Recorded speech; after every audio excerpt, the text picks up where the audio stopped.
Hi, everybody. Good evening. Nancy should be joining us soon, but she's not here yet. So this is Joanne with For Better, For Worse. Lisa Bataska with Canine Defined. On tonight, let us know that you're out there. Tonight, we're going to be talking about social dogs with people, right? How do you tell?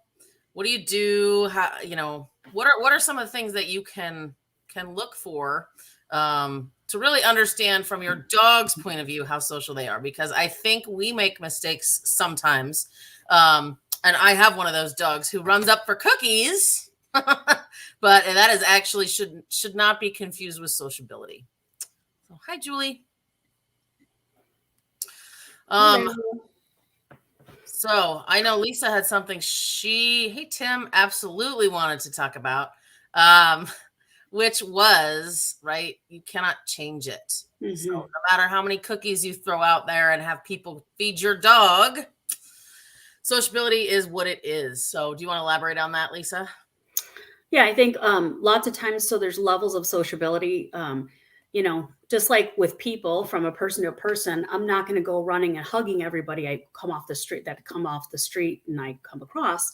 I'm not going to do that, but I'll have a pleasant conversation with them. And then if we start to, converse and I like them, then the relationship builds. But if something happens where they, I don't know, cough in my face, I might not be okay with that. So those are things that I think a lot of people miss. The fact that there are levels of sociability and, again, you can't fix it. When my little one I have, Ivy, who I adore, she, like, on her test, she ran out of the whole area. She's like, I'm out. This is too much. And I ended up keeping her anyway. And, I think I said before, when I went away and I came back, she was like, who are you? What are you doing here? So I was a little disappointed, although I shouldn't have been, because that's who she was. So it took me a while to develop a relationship with her. So it's not that it can't be done. Relationships form, but I also know her limitations in terms of she's not going to love everybody. She's not a therapy dog. She never will be. She had a hard time with showing. So all of those things it was all information that I knew ahead of time. And I realized I know I couldn't fix it, but I could help it by giving her skills and also watching her body language to determine how much was too much. So, that's my thing about it. But I think people have a different idea about that sociability with dogs. Right. And, one of the things that I always like to do with clients, or when I'm trying to explain dog behavior, I always try and throw in, if you say it in like a human context, how weird it sounds, right? Yeah. So it's like you can have two kids out of the exact same parents, right? One of them is just the kid who'll go home with anybody, get in the car, right? Hi, how are you? My name's Fred. And then you have the other kid who's like peeking out from behind his mom's legs, mm-hmm. Right? They don't grow up to the one that's peeking out behind the mom's legs doesn't grow up to like love cocktail parties and want to go hang out all the time, right? So, if you got a job in advertising or somewhere that you have to go to a lot of places, right, that could be hell for that person, right? Having to go and be social and interact and be pleasant. So, you could do it, right? But it doesn't mean that you enjoy it. So right. I think that's kind of what Lisa's saying too, right? Like you are who you are. It's who you're born as. Just as we humans, we can learn to do things for a paycheck. So can the dogs. Right. But when you ask them really who they are at the core, it doesn't change. Right. Absolutely. And I think too, some of the things that really concerned me, I saw an opportunity. There was a situation that occurred I was witness to, and I'm like, please stop. There was a small dog, and that there's a difference, right? So what's also interesting to me is that people will take so many more liberties with smaller dogs than they would with, say, if it were a German Shepherd or a Doberman, right? They're not going to, right. And I had been witness to that, where there was a small dog and he was very afraid, and everyone is standing around, and he wasn't even eating cookies that they were giving to him, but they were leaning in and giving him the cookie. And that was too much pressure, right? So there's ways to work it. And the question then is like, what do you want out of this dog? What is your ultimate goal? Do you want a companion? Do you want them to be a therapy dog? Because if they're no therapy for this dog at all. I mean, he might need a therapist, but to be one to comfort other people, absolutely not. So the other thing people were doing, and this was years ago, was taking the dog and handing it to the next person and then handing it to the next person. All the while, the dog's body language was frigid. I mean, his whole muscle tension was insane. His eyes were huge. He was just out of his element. And I felt so sorry for him. And I'm like, I don't know how to help you. It was something that broke my heart. And I didn't realize how much we think we can fix. And you know what? I'm not that good. I cannot fix a dog and make it a sociable dog. It's just not going to happen. If you say to me, this dog, I want him to do therapy work. Well, if he likes people and is interested in engaging. So to me, my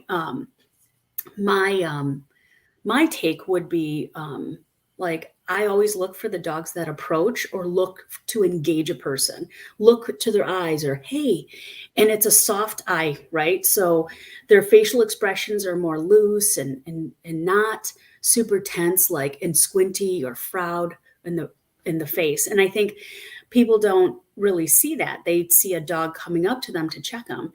And I have a video of a dog that I was working with this past weekend, and we had gone to location. And I didn't realize, I mean, he was friendly with me, but I didn't realize how he was not that friendly overall. He was more afraid. So he would go up and sniff the person's hand and then he retreated back. And I'm like, that's cool. We don't have to be friends. Let's go this way. So, and I think a lot of people force it. Say hi, it's okay. They're nice. It's friend. I'm like, no. Pay attention to the dog. The dog will tell you. So. Yeah, I think that comment right there is what most people do and nobody's doing it out of ill intent, right? No. But it's like, go say hi. It's okay. Go talk to that person, right? And the dog is viewing that person as, like Freddy Krueger. I mean, if you ever been to an amusement park or Disney World or somewhere like that, right? You've seen the 2-year-old that breaks down in tears when like the giant Mickey Mouse comes over because it's like a monster, right? So, I mean, some dogs can view people that way too. So the other thing that I always throw in there, right? I did a private as well with this, and the people were very, very sweet. And the dog was like, she would go up to people, but it was not a social interaction. Right. And so I said, imagine if I had to walk right up to you and I sort of passed you to sign the guest book. Right. Or think about it this way. Have you ever been, remember when they had the Bluetooth things, like, and people would have, their hair over them and they're like, hey, how's it going? And you're like, hey, and they're like, to you, you're like, oh, oops. Right. So, sometimes we get the orientation, we get the dog approaching, and, unless the dog is truly like Lisa's saying, they're giving you some eye contact. They're giving you, I would like to start a conversation with you, body language. Right. Just because they approach you doesn't necessarily mean they want to talk to you. Right. Absolutely. So I know, well, let's look at the videos then. Some of the videos I think would help demonstrate this. But if you guys have questions, and I think if we just kind of go through and narrate some of the things we're seeing, so that you can kind of better your eye. So do you have something up or do you want me to grab one? Yeah, we'll do Little Rocky the Papillon, which you guys saw. Yeah, you guys saw last time. Let me share. Hi, Jackie. Not currently. I'm not.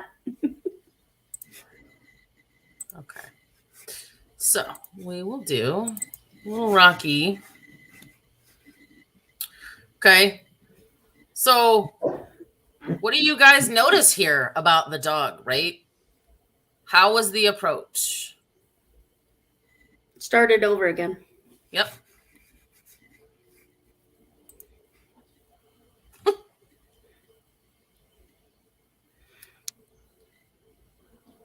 And I can't see the comments when I'm playing video, so Lisa, Sure. people are guessing. I'm not seeing any comments currently. Okay.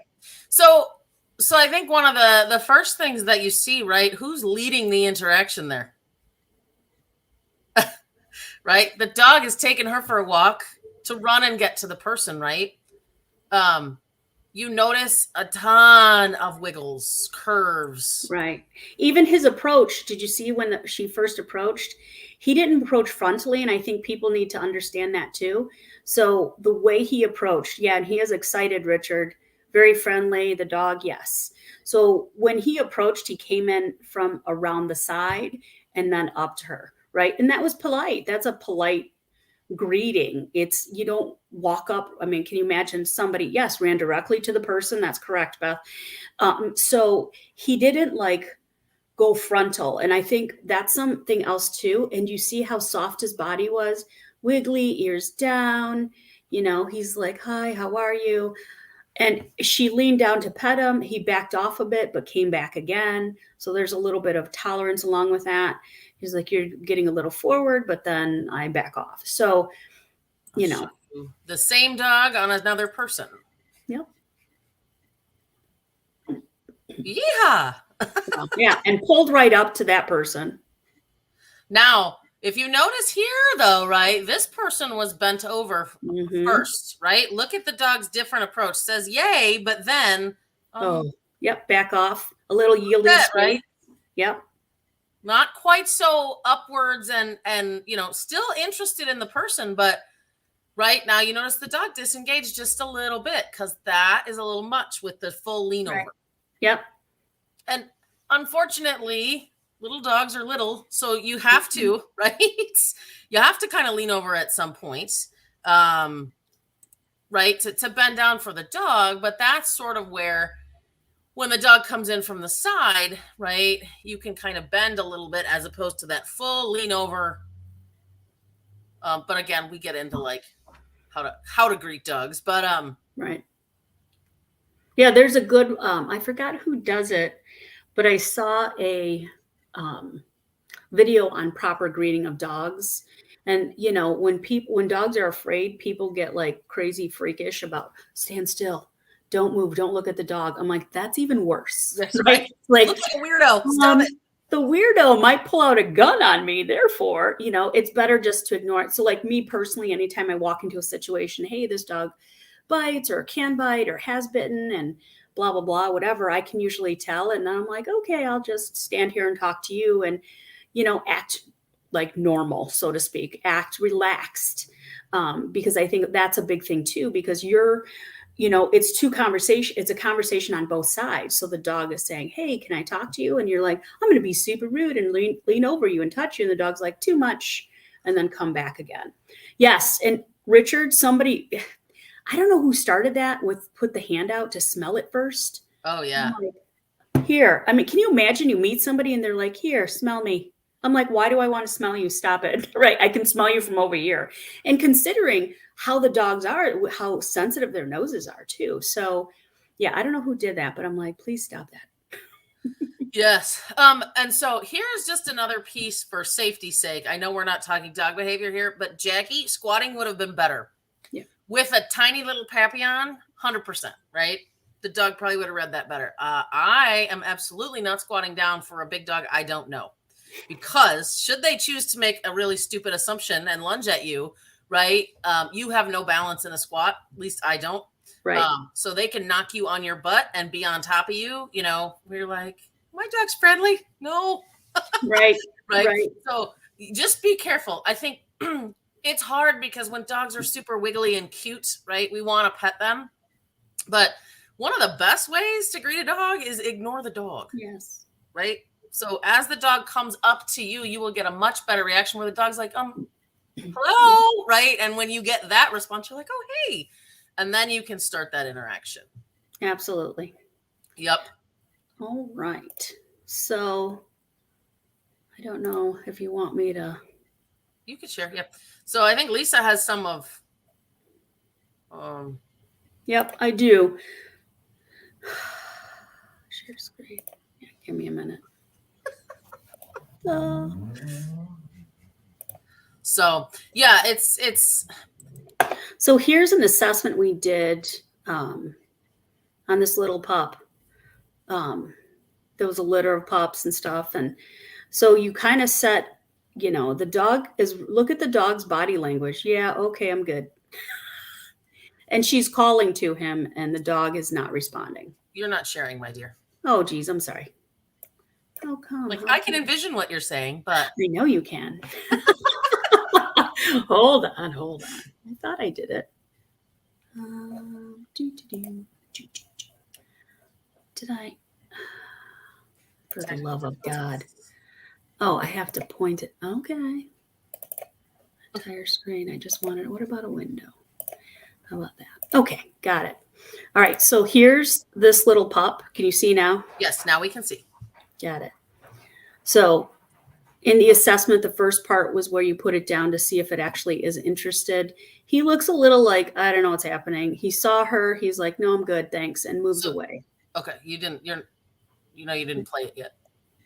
Oh, I didn't? I did. No, I'm seeing the tiles.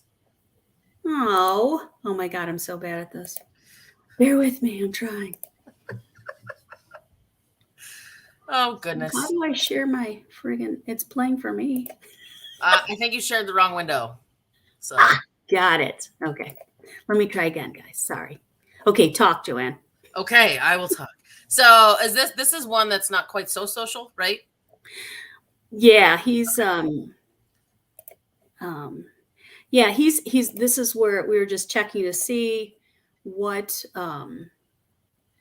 was like. People. So okay. yeah. So we started doing that piece. Yeah. And Jackie, yeah, totally. For a small dog, you were right. Yes, a squat would have been totally fine for a little dog. So good.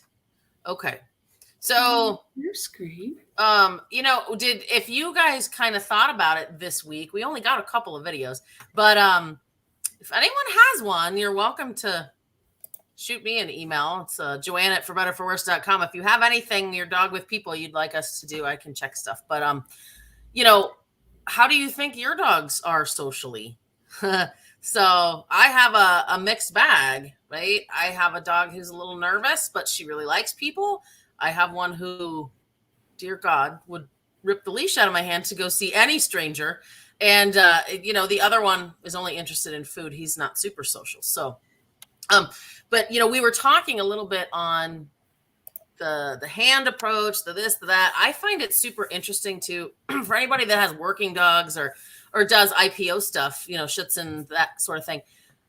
Decoys, those are the ones that the dogs end up biting, right? They're there to elicit the defense response from a dog. They have a very specific way. So when we were talking about putting that hand out, they will approach your dog a lot of times with the put the hand out. Only they do this.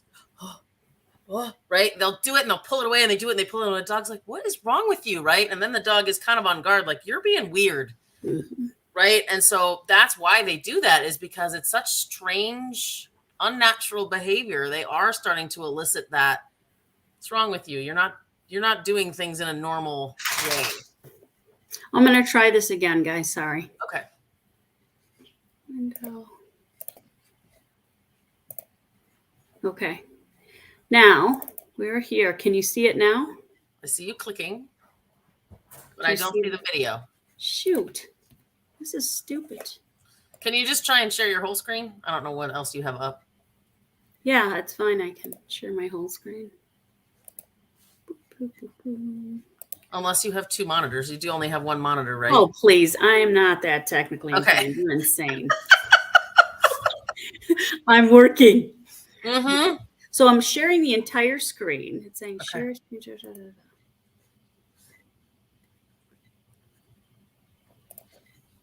Okay. Okay. Yes. Yay. I did it mostly. Right.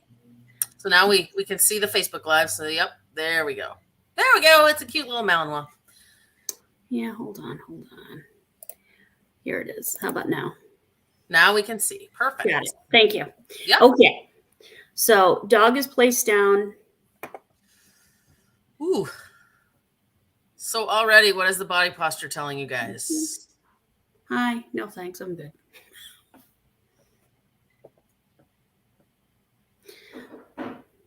And I can't see anybody's comments. Look at his tail's down. There's prompting. He still avoids. I don't know. Hello. Tail down as he approaches. Yields a lot of space. There was a licking of lips. Yes, I would like to be anywhere but here. Yep. Unsure. Lean, Uncomfortable. huge lean. Do you see that? Tail is still down. I don't know. And then Rigid. she goes to get up. He moved, he moved a little slight bit away and is like, no, I'm really not okay with this. And I'll do Fearful my and nervous. Yep. So Yeah. let's do that again. Can you do it from the beginning? So one of the Yep. things, you guys, imagine if you got spooked by a spider or something, right? When your muscular responds to that, you don't go outward. You don't go, right? Everything kind of comes in. To move away. So, yep. The thing that sparks me right from the very beginning when that dog gets put down and you Posture. can see it here, look at the arch in the back. Yes. Absolutely. So that dog's whole stomach, right, and abdomen is tucked in and being held very, very tight. Mhm. He looks so tense. Yeah, for sure.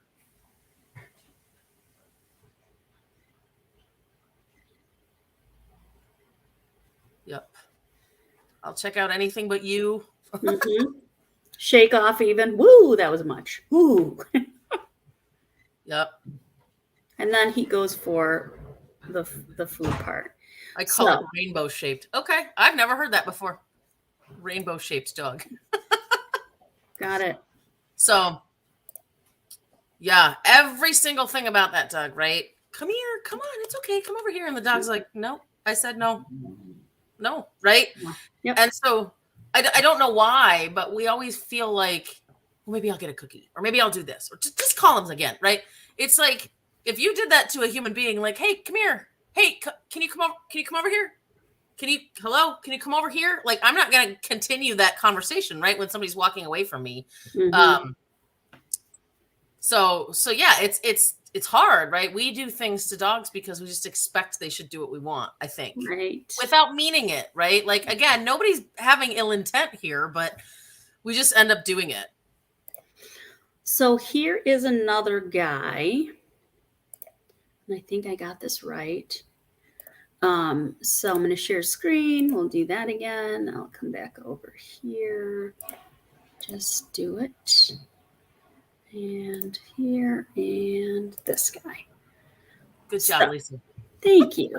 I have to talk myself through it. It's okay. Ooh. Different body posture. Ooh, a wiggle. Did you see that? Yeah. Walk past and wiggle. I'm going to check something else out. Oh, this is interesting. Avoid the elephant in the room, right? Yeah. Hi. Oh, what? I heard something. What? Right. This is like when that person walks in the room that you're like, oh God, I hope she doesn't see me. Pretend like you're sleeping. Right. So here we are, 35 seconds in or 37 seconds in. The puppy's like, I don't see you. Right. Good confidence, though. Yes, right? So like this dog, I mean, prefers not, doesn't mean it's a bad dog. It doesn't, I mean, this has nothing to do with good or bad. It's just information about the individual. So here we are, a minute in, still hasn't really gone to the person. So now she's gonna get up and move. Let's see if I move, will it follow me? Nope. It's like, I really don't care about you at all. You have legs, good for you, right? Yep. So And so if you notice in these, what happens is the humans there, what do you choose? Right? And so if we did the same thing with that little Papillon, guess what the Papillon's doing? Oh my God, hi. That's the first thing in the room right. they're coming to, right? Is that person. Because that was, for that dog, so rewarding. Mhm. You watch So these two. So that particular dog wouldn't want to be, I mean, he wouldn't make a good therapy dog, right? Because he doesn't enjoy avoidance or just not interested in a person. I mean, I guess I think there was some active avoidance because it's not like he didn't see, right? The puppy didn't see her. He saw her, but it's like, no, I'm good over here. But that's still sociability. It talks Yes. about the dog's willingness to engage of their own accord. So Yeah, and that's actually a really good comment, Tim, because think about it this way. How would you say, what was there avoidance in both dogs, both the little white dogs? Yeah, right. But it was a totally different reason. I mean, it's the sociability is the reason, right? But the first dog was very nervous, didn't like the environment, right? So there's a lot more going on there. Did that dog avoid the person? Yes, right. mhm, Where this dog was like, this is a super area. I'm gonna go check out this, umbrella. Didn't really have a problem with the environment, still avoided the person. So right, I think when you just use a word like avoidance, yes, that's true, right? But both were not interested in the person. You know what I mean? Both were right, really not interested in seeing, talking, having a conversation with the human. right. Yeah, good. So I Has wanted the to go pup ahead. been at that location before? Usually, when we assess temperaments and things like that, we do put it in an area where the dog has very little. It's an unfamiliar area, yes, and that's done on purpose so that you can see how the dog will handle a new environment. Right, right. My hope was to, and I was telling Joanne, I was hoping to be able to do that, but life happens, it gets nuts. Where I wanted to take my own personal dogs, take them into a novel environment with somebody they knew. First start with somebody they didn't know, and then do it with somebody they know, because it looks different, right? I mean, but it's why is it so surprising? I mean, I would treat somebody who I know and knew me a little more intimate details about who I was. I would treat them very differently than when I first meet a person. I'm not going to go nuts on stuff. So I don't understand, for me, it's difficult. I'm like, well, it kind of makes sense. I mean, anybody who kind of is too friendly gives me the creeps. So, I mean, I'm going to be like, I'm leaving. I'm good. So, that's something. But I did want to share another video. This is a dog, and I think this is a dog that had come to me for an assessment to see about working and so forth. It's a Malinois. He was, I don't know how old he was, but when I first met him and I was assessing him, we were sitting in chairs. I dropped my pen, and of course, I go to reach for my pen. Bad idea. And he snapped at me. And the question was, what do you do about that? Well, I mean, for me, I'm like, well, he's not Mr. Sociable. He'll work for me with cookies. So you see all this. He's a big boy. So let's say I can get the dog to work for me. Is he engaged with me? Look at his movement of his head. His eyes you saw when he turned and looked. So I can give him cookies and ask him to do stuff. But his preference is not. And you noticed how I didn't lean over because I already learned my lesson with him. Yeah. The interesting part, can you go back just a smidge? Yeah. The down, when he does the down, watch where he shifts his body a little bit further. Watch what happens. He could do a straight down, which would probably be the quickest way to the ground. But watch where he moves himself. Yeah. Right? He shifts himself even away from her. Mm-hmm. And the fast head movements, right? I mean, the motions are pretty quick. His intensity is high. Yes, he's a Mal, but, so I was able to work with him, but just because I was working with him, I can't make him not engage, to want to engage with people, nor would I want him to close space because he's willing to close space for a cookie. Mm-hmm. And that with a non-sociable dog or a dog that's questioning people, space taking is bad. Yep. And ask yourself too, where would this dog be if it wasn't attached to her on a leash? Right. He's not going to hang out there, right? He already told us a bunch of times he was looking off somewhere else. He would be gone. It's like, nah, I don't really care. Right. I might eat your cookie and then I'm leaving, right? So that's where you get into the real heart of behavior stuff, right? So some of that's a little more than sociability going on there, but right. But you can still see like the part of it, right? So, and that's something else. So I do have a dog. I don't know if you met him. You heard about him, Simon. I met Simon. Oh, you did? Yay. Oh, yes. So Simon, he's passed, when was it? late last year, and he was just crazy. He was not sociable at all. And so I wanted to demonstrate some body language. Excuse me, the video isn't great, but I think it gives you the point of this particular dog. He would take space, and if you turned your back on him, he'd bite you. So I'm going to go ahead and show this. So this one we were doing a treat retreat, or attempting it, but the person that was holding the key, it's hard to throw the cookie. Look at his body language. He comes right in. He's seeing the other dogs in crates off to the side there. So, and I'm watching his leash. Look at his motions, fast. He also had, there's just stiff.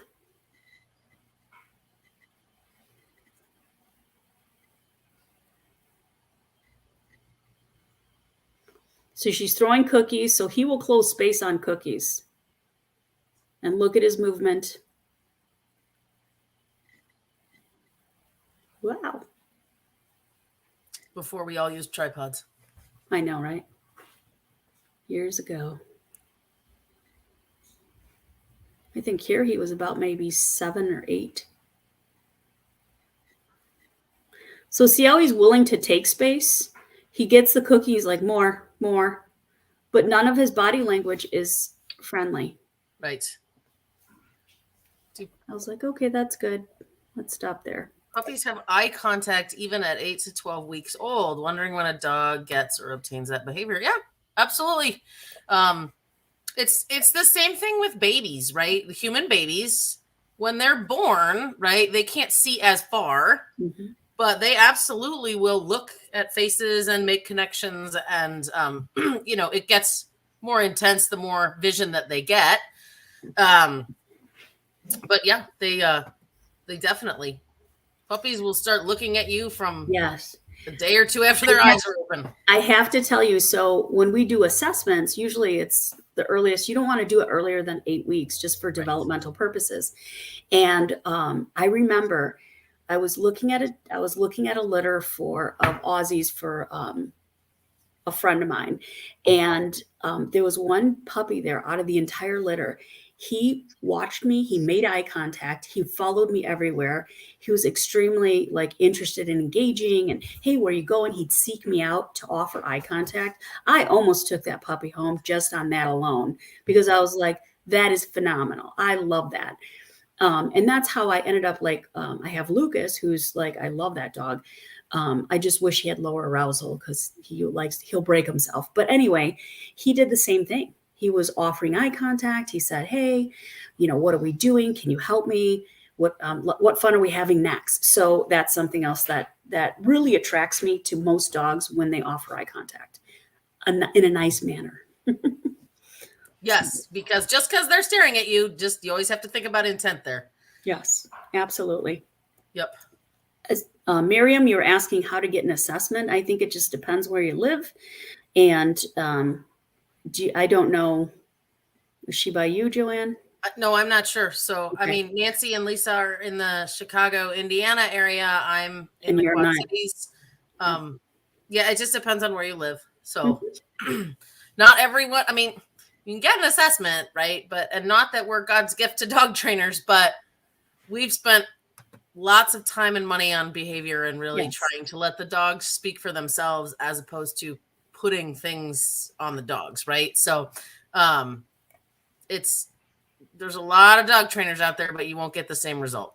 Right. So with it's kind of sad because I find a lot of times that they think they can fix it. And I'm like, it's not, it depends, right? You can't fix certain things. It's just not the way it works. I'm looking right now for a dog that I had fostered, and she was she was very nice. She was German Shepherd. Saffron is her current name now. I considered keeping her, but she had big dog issues. So I'm looking for that. Sorry. Nope, that's okay. So yeah, Fair Canine's in Elmhurst, so that's probably the closest to Villa Park. Okay. How close are you to finding it? Because otherwise I'll do one. No, go ahead, jump in. Okay. So I'm going to show you the cutest little beagle puppy. And did you find it? I found it. All right. So go ahead. I'll let you go first. Okay, hold on. All right. So this pup, I wanted to take her out to greet people, and I was like, wow, just to kind of get some video on it. I had somebody video, and here she is. So I took her to a new place. She's never been here, and she's a puller. So I had a harness on her. She became very reactive when seeing other dogs on the actual collar. So I was working a little bit of engagement with her. Can you pay attention to me? She's like, sure, but look at her body language, look at her eyes. She's interested, but her eyes are soft. And she's like, okay, what cookies do you have for me? And then there's a point where we start to go see a person. So somebody comes out. She's like, all right, I'll just hang out here. So just even look at the difference between the Malinois and her, right? Look at her emotions. And I was trying to get her to, she's like, there's a person. Can I say hi to him? You have cookies. I'm like, hi, how are you? And so this is Leslie, and she was just like, whatever. Oh, hi. Lovely little girl. Love that. I love that sociability. All rude. Look at how rude. Rude. And she's like, it's okay. I need a cookie for that, though. Right? And when she says rude, she meant rude human behavior, not rude yes, dog behavior. I did. Yes, sorry about that. Just for clarity there. I don't know if you want to see that again or... Yeah, I found it super interesting, right? So it's like the Mal, as soon as you disconnected with that Malinois, he was like, can I go? Yep. Where she's like, I'll just wait whenever you're ready to talk to me again. I'll just hang out with you. Yep. And even the pass by of the human here, you get contact. She actually brushed up against the person. Yep. Full leaning body in, shoulder in, lifting the paw, I mean. Oh. Squeezes. Okay, I can have a cookie. So yeah. So that was my little Saffy. She's adorable. But she's not good with other dogs. I couldn't keep her. So I found her a home. I was able to keep her safe until she found the right home. But even then it was still a challenge, but it was somebody who understood the breed and was able to work through the issues in her home the way she wanted to. So, and a lot of this too is like, it's not good or bad. I mean, I personally will take a dog that's more sociable over a dog that is not, hands down. And then sociability to what level is relative. Like I liked her sociability where she was like, hi, but I'm working right now. I liked that. She was like, you're more important. I want to say hi to that person, but I'll wait, So she had a nice little package in that regard with sociability. Mm-hmm. And this is, where, in the very first one of these that we did, right, we sort of were saying, what is the good dog for you? Because what's right for Lisa is not right for me. And, what's right for us is not right for you. So, you can find all these traits and kind of earlier on see what would work for you and what wouldn't. I wish some of this stuff would get out there, and any dog you get from anywhere, there'd be a person who would be able to assess it and tell you what that dog's going to turn out to be. Right. Unfortunately, the knowledge just isn't that widespread about it yet. Right. So, I did not, when I got my Doberman, I did not get a chance, right, to really do a proper assessment on him. And so I missed the part about, him with dogs. And so, he's actually okay, like being in a room with dogs, but he's not really a super fan. So I personally like a little more social dog because I go so many places and I travel and it's just easier. I can deal with it, but if I don't have to, it makes my life easier, right? With a dog that at least is indifferent to dogs. So, and for me, as much as I like to play with my dogs and do things, but I also want to help people. So I pick dogs that are I like my dogs a little more sociable overall with people and dogs, because sometimes, you can help a dog open up to people in some way, not 100% all the way, but you can help them tolerate some of it, right? So, for example, if a dog is afraid, but I get my social border collie who gets them to open up and play with them, and then they come and engage, he'll come and engage the people. Hi, look at these people, they're great. And then the other dog will kind of go, really? Are you sure? And they usually trust dogs more than they trust people, because dogs don't lie. Dogs tell the truth about what's happening. Whereas, we try to lie. It's okay. You got cookies, it's all right. Don't worry. You'll be fine. So I prefer to do that, because when I do work with reactivity, I do need dogs that are not going to be responding to that energy from the other dogs. So for me, that's kind of what's important. Some of the other stuff, like if my dog is overly social, and I've been bad about training my border collie, for example, with not greeting people, I have to go back and fix that. And it's a pain in the butt, fixing it versus go initially never allowing it. So the other part of this is that if you want a really sociable dog and you don't want them to be rude and jump on people, then there's the training aspect, right? So you have to teach them some impulse control. Like, I don't want to jump on everybody I see. So. Right. Or wait. I will let you say hi to people, but you need to wait till I tell you, right? Don't drag me around and right. So, all right. So I am going to show you a video of the cutest little beagle. And I'm not going to tell you anything about it yet, because I want you to just take a look and see what you think. Okay. I see this dog multiple times a week now, so I know him very well.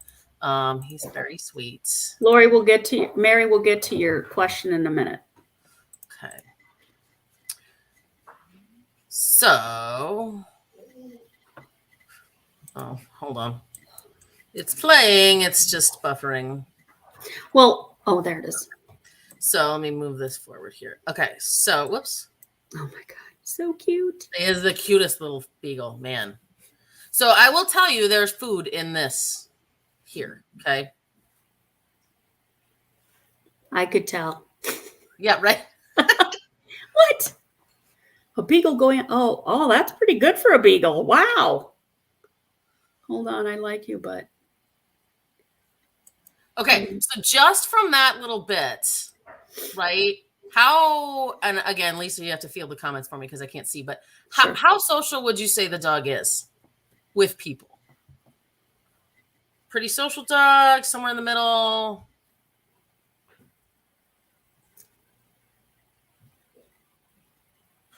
No. So nobody's really commenting. Okay, that's okay. So this goes on for a little bit, right? Pretty social. Yes. Pretty social. Pretty social. Middle. Okay, so he. Okay. Yeah. Social. He's got a little bunny. Ooh. So this dog is actually quite social. Okay.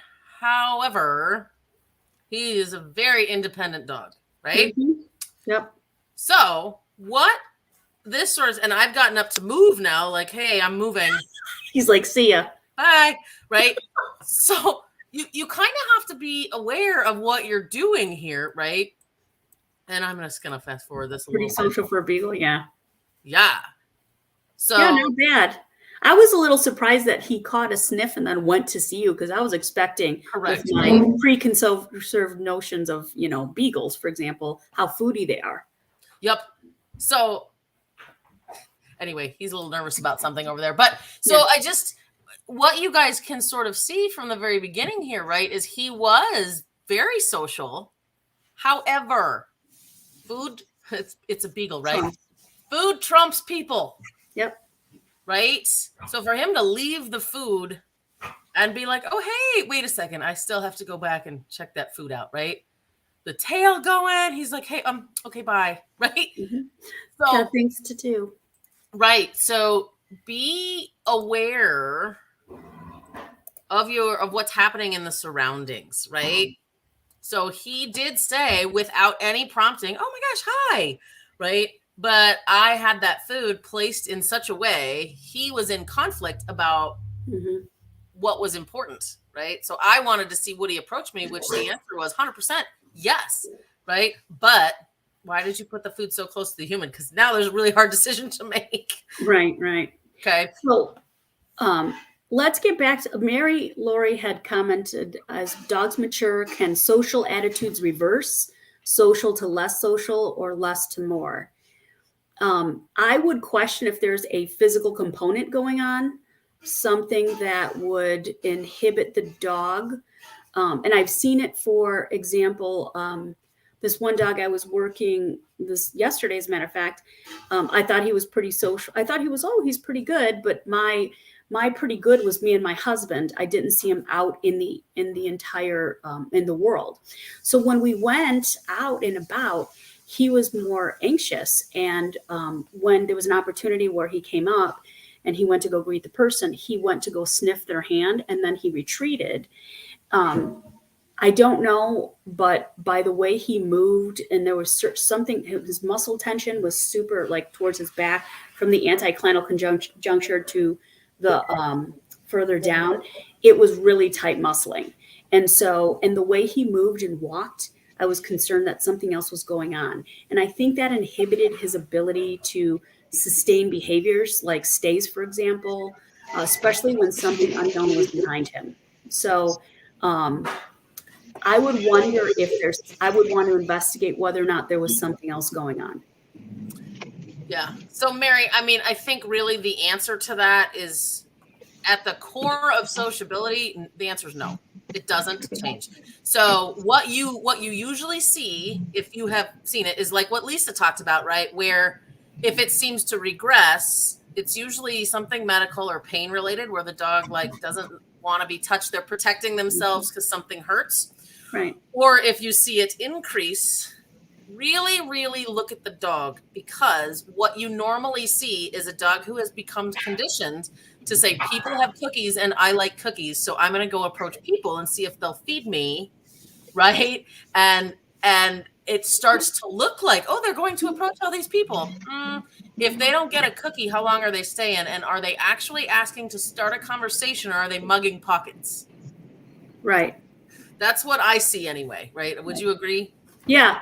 Yeah. And I've seen it too. I've seen it where people just offer the cookies and then you watch the body language. And just because you offer a cookie to a dog doesn't mean you guys are lifelong friends.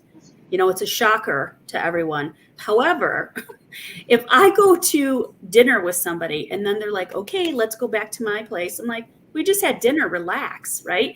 That's as far as it goes. Let's get to know each other. So we don't expect that out of relationships with people.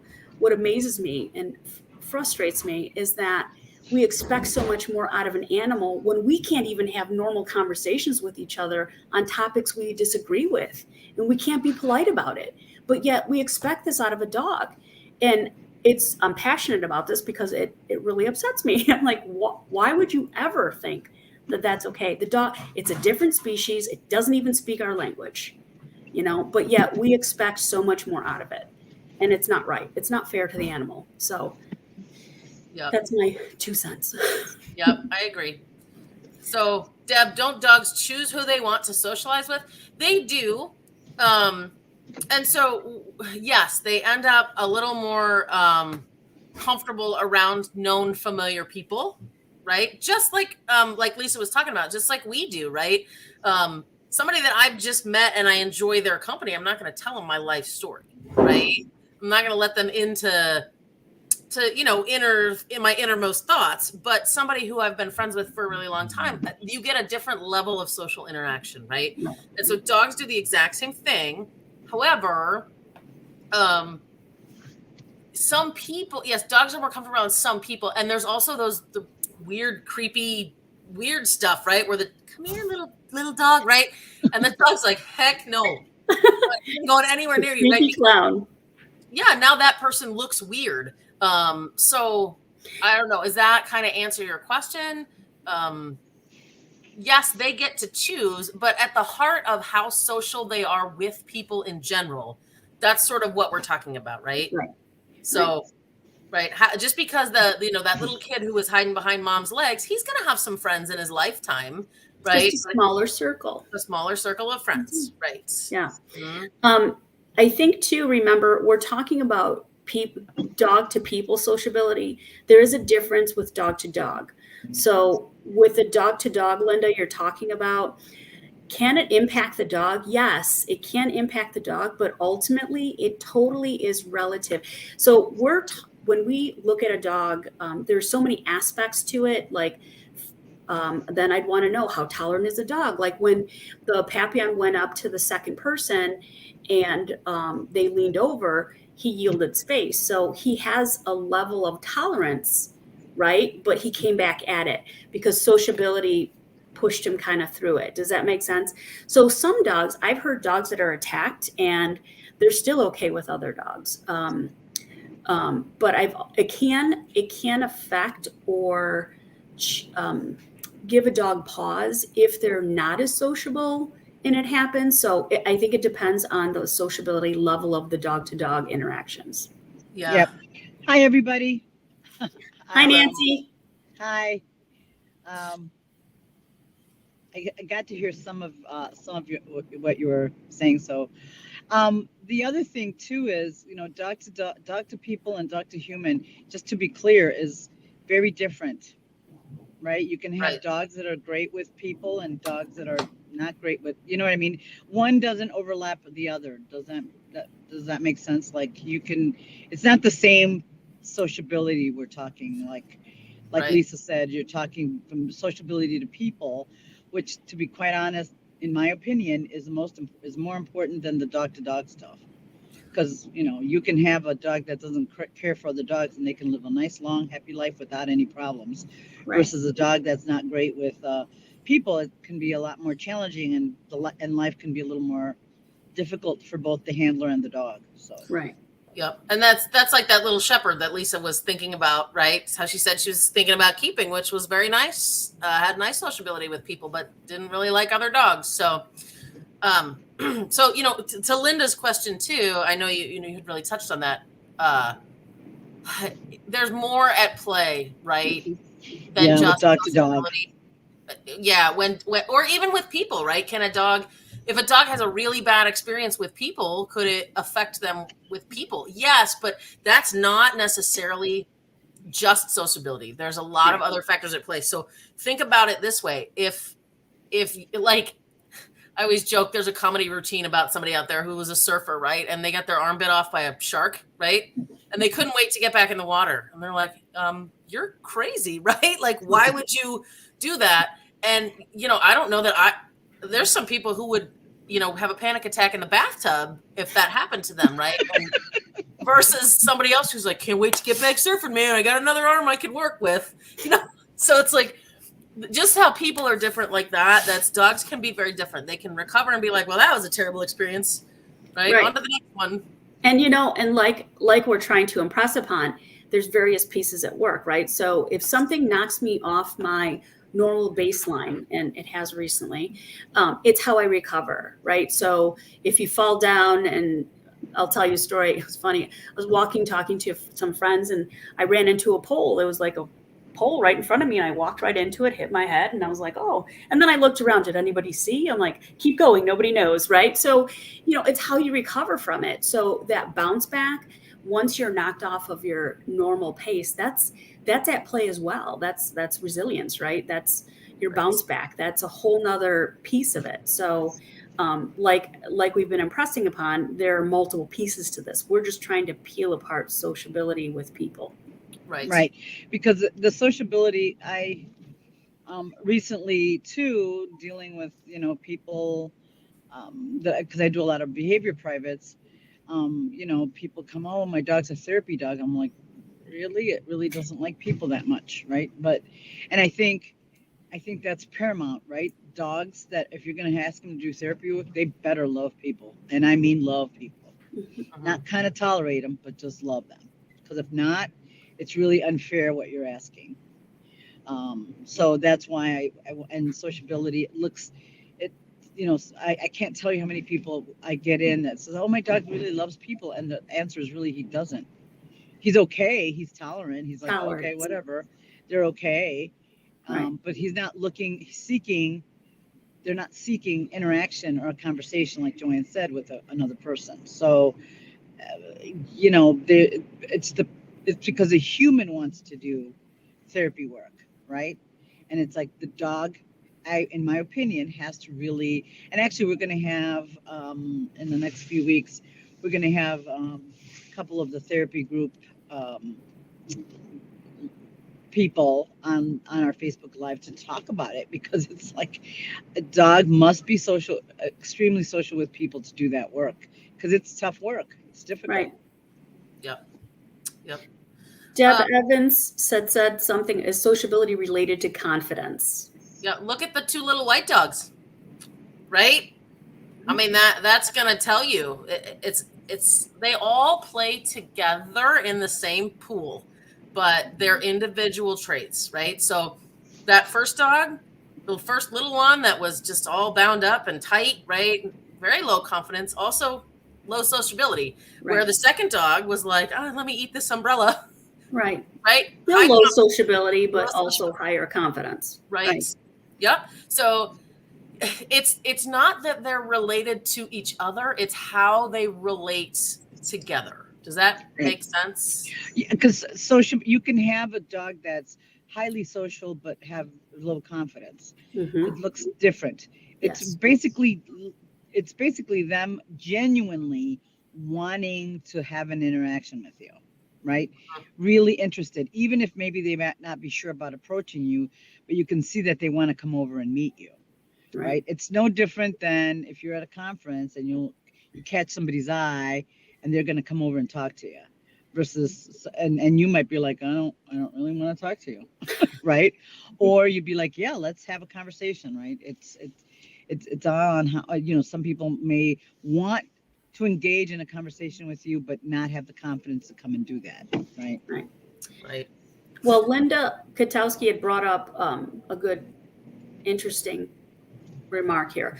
Going back to the first video of the white puppy that you showed, could that dog be worked with to become social with other people? And if someone didn't work with that dog, would that dog grow up to be a fear biter? So that goes into like profile of what a dog would look like, what a potential biter would look like. It's a little more complicated, I think, to answer that question. I think you can work with it. So I don't think, Linda, Ivy, but my dog Ivy, when she first did the test, she like ran out of the ring. I didn't even do the test. I was like, oh, well, that's not great. And I was thinking about keeping her sister, and her sister went through and did the entire test and everything. But for whatever reason, I was drawn to this dog, and I've worked really hard with her. But I also realized that putting her on a table to go over for an exam was torture to her. She didn't want anybody to touch her. And anytime people touch her, her little eyes get huge. I mean, huge. And I'm like, her eyes are going to pop out of her head. She's so concerned. So I don't put her in that situation. When she bit, by the way, and I'll explain what happened. She was being withheld by someone for a restraint recall. And that person, there was another dog on the other side. It was my other dog, Fender, because I was trying to run them next to each other for recalls and for recalls for flyball. And what happened was Fender, somebody went to go move his rear end and touched his belly, and he was sensitive. So he screamed out of, like, he was hurt. She flipped out, lost her little mind, and bit under the chin and drew blood. And at that point, I was like, there's no way in HE double hockey sticks am I breeding this dog. Sorry. So, however, she's a great dog for me. I love her.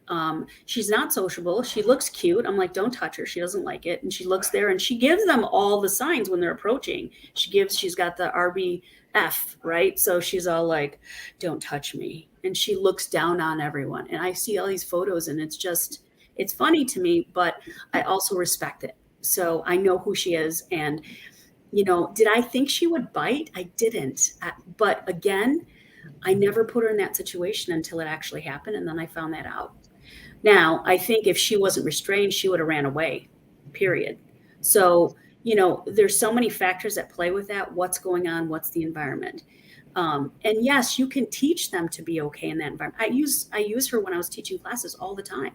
I used her. She'd be there. Everyone's like, wow, she's great. And I'm like, yeah, that's because she doesn't really want to touch anybody. She wants to listen to mom and be next to me and play with me. So, you know, I think you can work through things, but you also have to look at the level of who that dog is and all the other components apart from it. You can't tease it apart and say, oh, I'm going to take a non-sociable dog and make it social. You have to look at the whole part of the dog, every part of who they are. Yep. And usually to the last sentence, right? Would that dog grow up to be a fear biter? You're going to see that from a puppy, right? Either they're willing to make the bite or they're not. I mean, any dog can be driven to bite. Don't get me wrong, right? It's not like some magical thing you can tell, but right, if that dog is willing to defend itself out of fear and low confidence, right, then you'll see that very early on. You can make them more comfortable in familiar environments and things like that. You can put skills on them that will help that. But if that dog, you know, magically ran away and somebody else picked it up, right, who the dog is at the core, it doesn't change. Right. It doesn't change. So, yeah.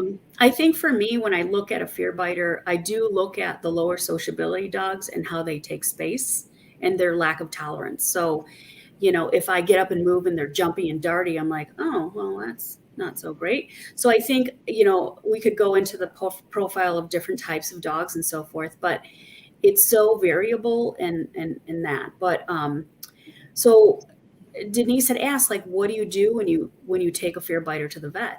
Well, Ivy, when I take her to the vet, I've taught them, you know, it's cooperative care.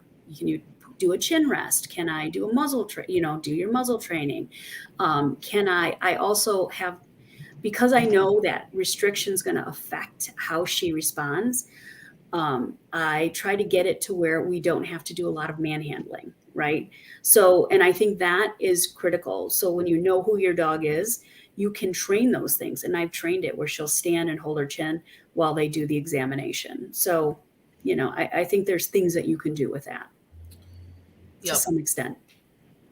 Yep. And, you know, the one thing, if you know you have that dog, the one thing that you can do to help them out is you can muzzle train your dog, right? Mm-hmm.